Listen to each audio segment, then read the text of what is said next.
नमस्कार, आप देख रहे सिटी पोस्ट और मैं हूं नेहा। पूर्व वित्त मंत्री अरुण जेटली का लंबी बीमारी के बाद निधन हो गया। पूरा देश उन्हें श्रद्धांजलि दे रहा है। अरुण जेटली ने भारतीय राजनीति को जो दिया है, उनके योगदान को लंबे वक्त तक याद रखा जाएगा। खास तौर पे एज अ वित्त मंत्री के बतौर वित्त मंत्री उनके योगदान को देश कभी नहीं भूल पाएगा।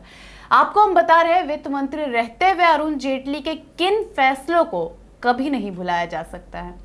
बात 90 के दशक में की है, जब देश में आर्थिक सुधार के बड़े कदम उठाए गए।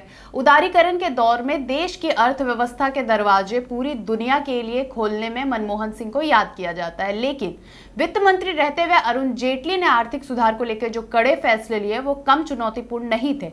इनमें सबसे बड़ा फैसला जीएसटी का है, जिसके चलते उन्हें आलोचना भी सहनी पड़ी और कई बार इसी जीएसटी की वजह से उन्हें तारीफ भी बटोरने को मिला। अरुण जेटली के वित्त मंत्री रहते हुए जीएसटी लागू हो पाया भारत में जीएसटी लागू करने का श्रेय सिर्फ अरुण जेटली को जाता है। बरसों की अव्यवस्थित टैक्स प्रणाली को खत्म करना आसान नहीं था। व्यापारी वर्ग से लेकर राज्य सरकारों और विपक्षी दल जीएसटी को लेकर भारी विरोध दर्ज करवा चुके थे, लेकिन वित्त मंत्री रहते हुए अरुण जेटली ने उनकी सारी शंकाओं का समाधान किया। 1 जुलाई 2017 से वन नेशन वन टैक्स वाले जीएसटी सिस्टम को लागू कर दिया। कई ब्यूरोक्रेट्स और राजनेता मानते हैं कि देश में जीएसटी लागू करना जेटली के बूते ही संभव हो पाया।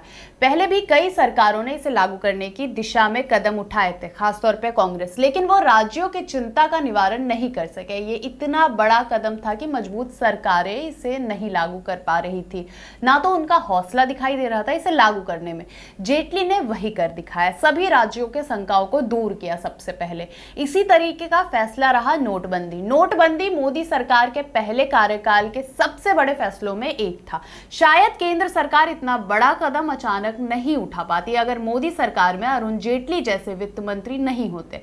प्रधानमंत्री नरेंद्र मोदी ने 8 नवंबर 2016 को नोटबंदी का ऐलान किया और इसके साथ ही 1000 और 500 रुपए के पुराने नोट चलन से बाहर कर दिए। आपको बता दें कि मोदी सरकार के इस फैसले को आरबीआई ने ऐलान किया सिर्फ 4 घंटे के भीतर। 4 घंटे पहले मंजूरी इस फैसले को मिली और ऐलान कर दिया गया। नोटबंदी को लेकर काफी गोपनीयता बरती गई थी। ब्लैक मनी पर प्रहार करने के लिए ऐसा करना जरूरी था। इस पूरी योजना में अरुण जेटली का दिमाग काम कर रहा था। अरुण जेटली देश के बेहतरीन वकील में से एक है। कानूनी जानकार की वजह से ही उन्हें इस बात की गहरी समझ थी कि कानूनी तौर पे किस तरह के आर्थिक उदारवाद में समस्या नहीं होगी और इसके लिए किस तरह के कदम उठाए जा सकते हैं। सार्वजनिक क्षेत्र के बैंक में सुधार लाने के लिए अरुण जेटली ने बड़ा कदम उठाया। उन्होंने कई छोटे बैंकों को बड़े बैंकों में विलय करवाया। उसमें से एक बैंक ऑफ बड़ौदा है, पंजाब नेशनल बैंक है। इसी के तहत बैंक ऑफ बड़ौदा, देना बैंक और विजया बैंक का विलय हुआ था। मोदी सरकार की महत्वाकांक्षी योजनाओं में से एक थी जनधन खाता योजना। मोदी सरकार के गठन के साथ ही सबसे पहले इसी योजना को अमली जामा पहनाने की शुरुआत हुई। देश के ग्रामीण इलाकों में बड़ी संख्या में जीरो बैलेंस अकाउंट खोले गए। जिन गरीब लोगों की पहुंच अब तक बैंकों तक नहीं हुई थी, उनके बैंक खाते खुलने शुरू हो गए। यह बहुत बड़ा कदम था। बैंकों के लिए इतनी बड़ी संख्या में खाते खोलना आसान नहीं था, लेकिन वित्त मंत्री रहते हुए अरुण जेटली ने इस कदम को पूरी तैयारी के साथ अंजाम दिलवाया।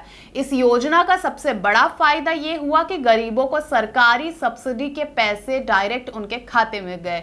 मोदी सरकार के पहले कार्यकाल में मुद्रा योजना सरकार की महत्वाकांक्षी योजनाओं में से एक थी। इसकी कामयाबी के पीछे भी अरुण जेटली का हाथ था। 2015 में शुरू हुई इस योजना के जरिए युवा पुरुष महिलाओं को छोटे बड़े उद्योग लगाने के लिए आसान लोन देने की शुरुआत हुई।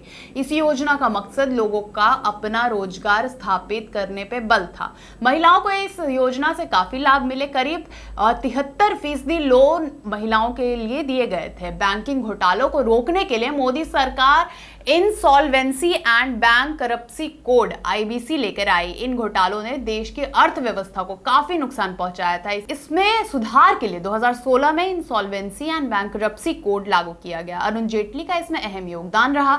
2019 के लोकसभा चुनाव से पहले केंद्र सरकार ने आयुष्मान भारत योजना के नाम से एक बड़ी सरकारी मेडिकल पॉलिसी की शुरुआत कर दी। जेटली ने इस योजना के जरिए देश की जनता का दिल तो जीत ही लिया था, जिसका फायदा उन्हें 2019 के चुनाव में देखने को मिला। कहा जाता है इस योजना की वजह से ही लोकसभा चुनाव में भी बीजेपी को फायदा मिला है। इस योजना के तहत गरीब परिवारों को 5 लाख रुपए तक का कैशलेस मेडिकल बीमा दिया जाता है। तो ये हम आपको बता रहे थे जेटली के वो कुल बड़े फैसले जिसकी वजह से भारतीय जनता पार्टी को 2019 में जीत मिली है, साथ में जेटली का वो योगदान जो इस देश के गरीबों की अर्थव्यवस्था को सुधारने में अहम भूमिका निभाती है। आपको इस तरह की खबरें सिर्फ सिटी पोस्ट दे सकता है। इसके लिए ज़रूरी है आपका हमारे साथ रहना।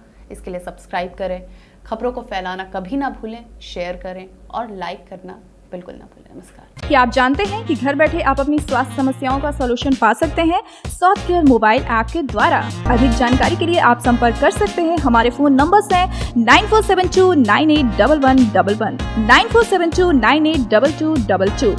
सॉफ्टकेयर app, solution at your fingertips।